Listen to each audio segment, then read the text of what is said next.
नमस्कार प्यारे बच्चों, स्वागत है आपके अपने प्यारे YouTube channel goal with board exam. प्यारे बच्चों, एक बार फिर से आप सभी का स्वागत है।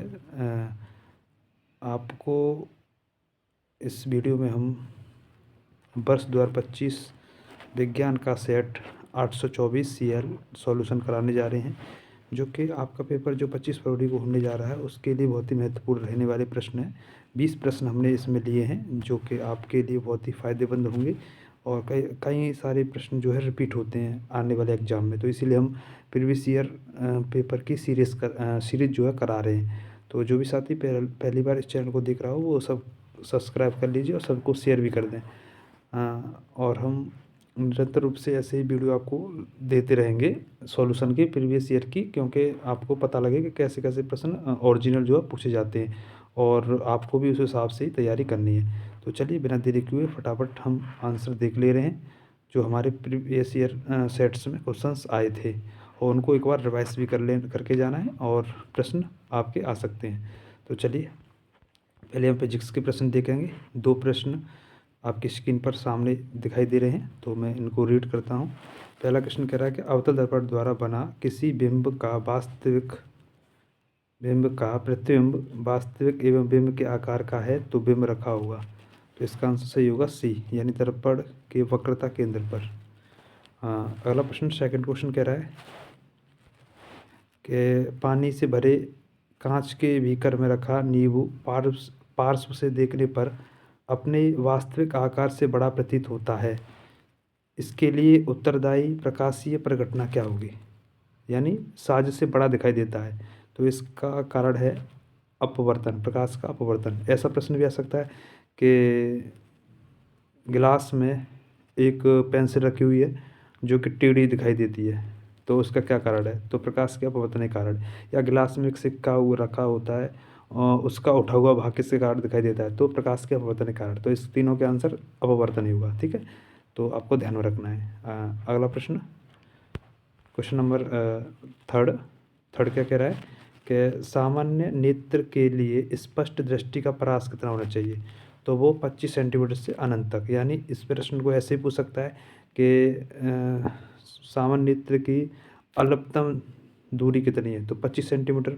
और ये भी पूछ सकता है कि सामान्य नेत्र की अधिकतम दूरी कितनी है? तो अनंत। और यहाँ पर परास पूछा है तो 25 सेंटीमीटर से अनंत तक। अब क्वेश्चन नंबर 4 पे आइए। क्वेश्चन नंबर 4 कह रहा है कि 20 सेंटीमीटर फोकस दूरी के उत्तल लेंस के अक्ष पर कोई बिंब रखा है, प्रतिबिंब लेंस से 30 सेंटीमीटर की दूरी पर बनता है, तो बिंब की दूरी बताओ। तो यहाँ पर बिंब की दूरी पूछ रहा है, तो यहाँ लेंस का फॉर्मूला लगा देंगे। लेंस का फॉर्मूला होता है 1/f बराबर 1/v माइनस 1/u। तो यहाँ पर f दिया गया है अवतल लेंस में। अवतल में f का मान माइनस में होता है, तो हम यहाँ पर जो है इसे जब करेंगे तो इसको हम जब करेंगे तो यहाँ पर 1/-20, ठीक। और उधर से यहाँ पर वैल्यू रखेंगे 1/, ये v की वैल्यू भी माइनस के 30 रखी जाएगी, और माइनस के 1/, क्या आएगा u, ठीक।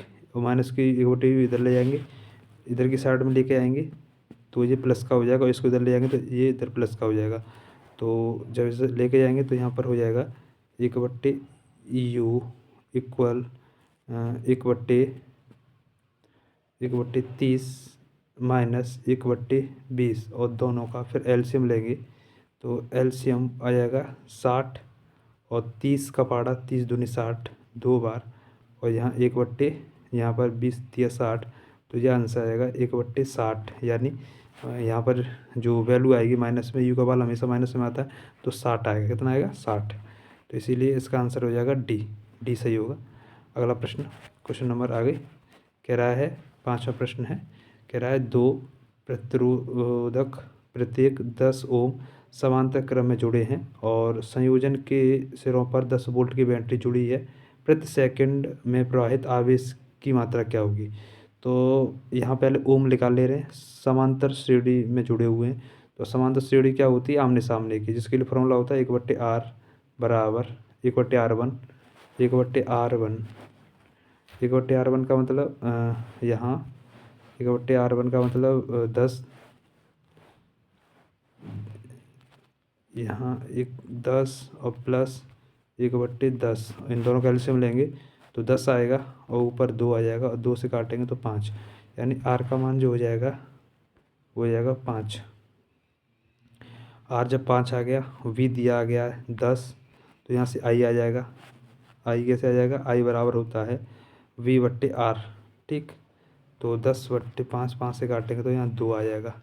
आई का मान 2 आ गया। तो फिर यहाँ पर आवेश पूछा है क्यू, क्यू का फॉर्मूला होता है आई टी, ठीक है। आई का मतलब होता है 2 और प्रति सेकंड दे रहा है तो 1/2, इसीलिए इसका आंसर होगा बी ऑप्शन सही। कौन सा सही हो जाएगा? बी। अगला प्रश्न नंबर अगला कह रहा है 6वां, कह रहा है मिलान कीजिए। तो यहाँ पर मात्रक दिए गए हैं, तो प्रतिरोधक तक का मात्रक वो जो होता है ओम मीटर होता है, तो यानी पहला चौथे से मिलेगा। विभवांतर का मात्रक होता है, विभवांतर का होता है वैसे वोल्ट, यहाँ पर जूल प्रति कूलाम।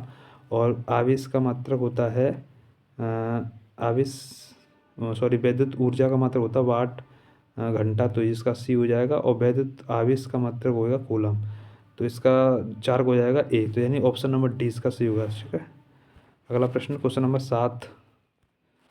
7, कह रहा है कि तांबे के तार की 2 कुंडलियाँ एक दूसरे के निकट रखी हैं। एक कुंडली में विद्युत धारा का मान परिवर्तित होने पर दूसरी कुंडली में भी धारा प्रवाहित होने लगती है, तो इस घटना को क्या कहेंगे? तो बी ऑप्शन सही होगा, चुंबकीय प्रेरण कहेंगे, ठीक है, चुंबकीय प्रेरण कहेंगे। तो ये हो गए फिजिक्स के क्वेश्चन। अब केमिस्ट्री देखो। तो पहला प्रश्न कह रहा है कि रिक्त स्थान की पूर्ति कीजिए। तो देखो यहाँ हम क्या रखें कि ये CaCO3 + H2 मिल जाए, तो हम बी ऑप्शन रख देंगे, ठीक है।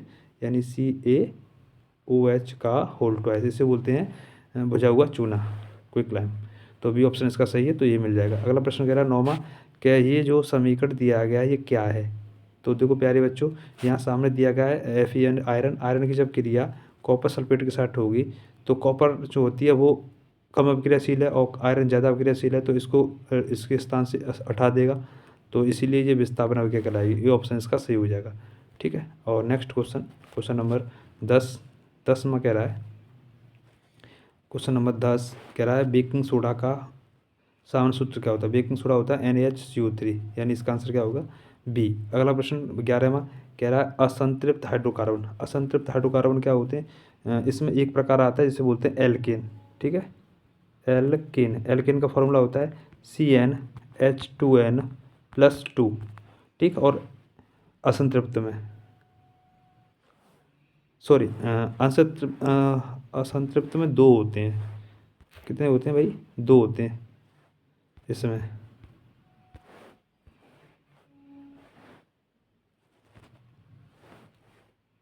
एक सेकंड,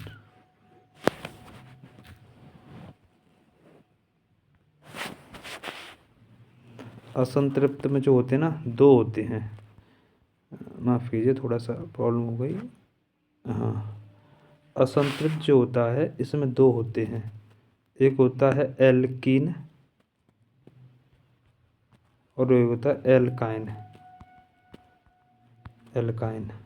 और संतृप्त होता है एल्कीन। तो कह रहा असंतृप्त कौन सा होता है? तो असंतृप्त जो होता है जिसमें दुगना होगा, ठीक है, यानी कार्बन का दुगना या कार्बन के दुगने से 2 कम होगा तो वो होगा, तो यानी बी ऑप्शन इसका सही होगा। आगे कह रहा है नाइट्रोजन के द्विपरमाणुक अणु आबंध होते हैं। तो नाइट्रोजन तो होता है 7 पे आता है, इसका जो परमाणु क्रमांक होता है वो 7 होता है, तो इस त्रिबंध बनाता है, सी ऑप्शन सही होगा। अगला प्रश्न 13वां कह रहा है कि समजातीय श्रेणी कैसे कहते हैं? जो ऐसी श्रेणी जिसमें CH2 का अंतर होगा और एक ही कैटेगरी से संबंधित हो, तो यानी बी ऑप्शन सही है। तो CH2 मतलब एक तो इसमें कार्बन बढ़े, यानी यहाँ पर एक कार्बन है, यहाँ कार्बन 2 है, ठीक है, एक कार्बन बढ़े और H दुगनी बढ़ जाए, H दुगनी, यहाँ पर H कितनी 4, यहाँ 6 है और एक ही कैटेगरी है OH, इसीलिए ये ऑप्शन इसका सही होगा। अगला प्रश्न कह रहा है 14वां, कह रहा है कि 6 कार्बन वाले अणु ग्लूकोज का 3 कार्बन वाले अणु पायरुवेट में विखंडन होता है, यह प्रक्रम होता है। तो ये होता है कोशिका द्रव्य में, ये ऑप्शन सही है। अगला प्रश्न, अपोहन संबंधित है यानी डायलिसिस परिवहन, डी ऑप्शन सही है। अगला प्रश्न 16वां, निम्नलिखित में से कौन सा जंतु हार्मोन है? तो एड्रेनलिन जंतु हार्मोन है, बाकी सभी जो है वो पेड़ पौधे के हार्मोन है। इसके बाद में देखेंगे 17वां प्रश्न। 17वां कह रहा है कि एक एकल पौधे से अनेक पौधे संक्रमण मुक्त परिस्थिति में उत्पन्न होने की तकनीक कहलाती है, तो उसे बोलते हैं बीजाणु समासंग, ये ऑप्शन। 18वां प्रश्न कह रहा है कि क्लोरोफिल आवश्यक है प्रकाश संश्लेषण के लिए, ठीक है, तो जिसके कारण पत्तियां जो हरी होती हैं। इसके बाद नेक्स्ट 19 और 20वां प्रश्न।